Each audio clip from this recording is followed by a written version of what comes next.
Okay, so almost all modern bikes use a disc brake system. All my bikes use disc brakes. I was a bit of a slow adapter at first, but now I absolutely love them. Disc brakes, they work great, but they are maintenance heavy. They do take some work. For example, this bike,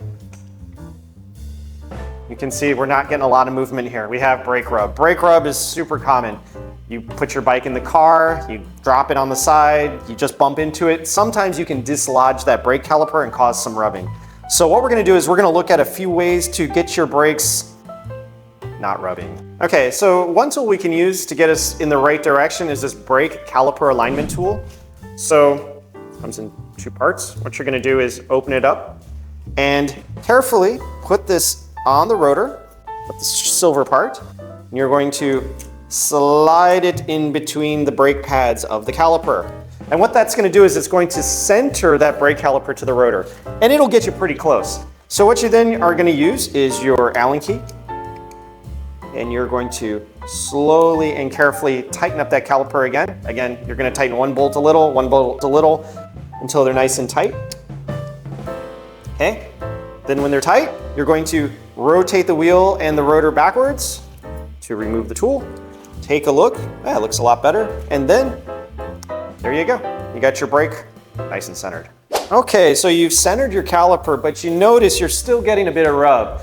And if you look carefully, you can see, that rotor, it's just not straight. It's really easy to bend a rotor. You can bump into it, you can take it out of the car, lots of things you can do to bend the rotor. So what you're gonna need to do is you're gonna need to try to straighten it. It's tough, but you can get it pretty close. What you're gonna wanna use is something like this rotor truing fork to do the job. So it has two parts. We've got this end and we've got this end. I usually like to use this end for fine adjustments, and then this one is more of a coarse adjustment end. So you're gonna take a look and you're gonna watch your rotor spin in between the two brake pads, and then carefully note where it's going over to one side or the other. I just kind of take my finger, clean finger, no oil on there, and I reference where it's gonna be. Then carefully put the rotor truing fork on there and just give it a little bit of a bend. A little bit. You don't have to push very hard. This process takes time and it takes practice. So you're going to bend a little bit and then spin it again. Still a little bit over this way, okay? So then I'm going to, again, I use my fingers, I grab the spokes and just give it a little bit of a pull. Not much. And then I'm gonna check again. This process takes a long time. Be patient. And again, make sure your hands are clean because you're going to be touching your rotor. Make sure your tool is clean because it'll be touching the rotor. All right, give yourself some time and you can get it pretty straight. Sometimes your brakes can be rubbing because you've taken your wheel out, and while it's out, you accidentally squeeze your lever a few times and your pistons end up closing up too much and there's just no gap for your rotor anymore. So in that case, what you're going to want to use is a hydraulic brake piston press, something like this. That's what I use in my shop. And you're going to need to get it in there to open up those pistons again. Another thing you need to periodically check is the condition of your rotor. And when I mean condition, how thick it is. A lot of people don't realize is that a rotor needs to be replaced every once in a while. So it's kind of hard to know though, when do you need to replace it. So we have a rotor checker here that I like to use, and it quickly and easily shows how thick your rotor is and if it's time to be replaced. Okay, so this tool here, it's got some numbers on it. So each company that makes rotors has different specs on when it's time to change the rotor. So for my shop, I'm mostly concerned with Shimano and SRAM rotors. So I'm usually looking at these two numbers. The number actually means how big of a slot this is. It's 2 millimeters wide, 1.8, 1.55, and 1.5.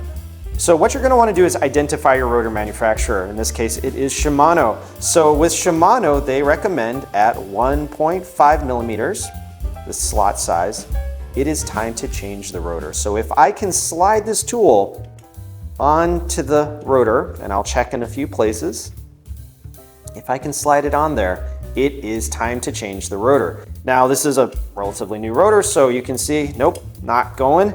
Actually, I'll take a look for reference. Okay, it barely gets on the 1.8. So yeah, we still have a lot of life left in this one. Okay, if you are still using caliper brakes, which is great, I love caliper brakes, sometimes you can get a squealing, squeaking sound. So what Super B has is this brake shoot tuner, and what this does is it realigns your brake pads to toe them in. And that means the front of the brake pad is gonna hit before the rear. So what do?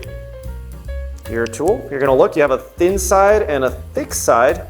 We want the thick side to be to the back of the bike.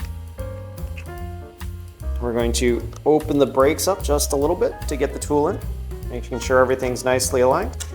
All right. Then you're going to take your 4mm, just loosen those pads up just a little bit so you can move them.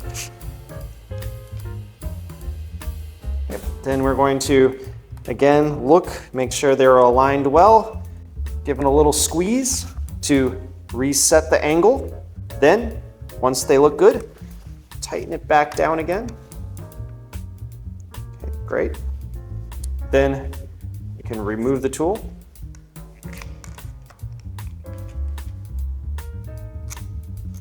And then we can take a look and see, yep, nicely towed in. Okay, so we've done a lot of work on your brakes. So hopefully next time you're screaming on down the mountain, you're gonna have quiet brakes, but most important, safe, well-working brakes. All right, we've taken a good look at your bike. We've adjusted your brakes. They're beautiful. Your bike is ready. You are ready. Get out there, start riding your bike. So now that you've ridden your bike and it was awesome, you had a great time, please like, subscribe, and if you have any questions, just leave them down below.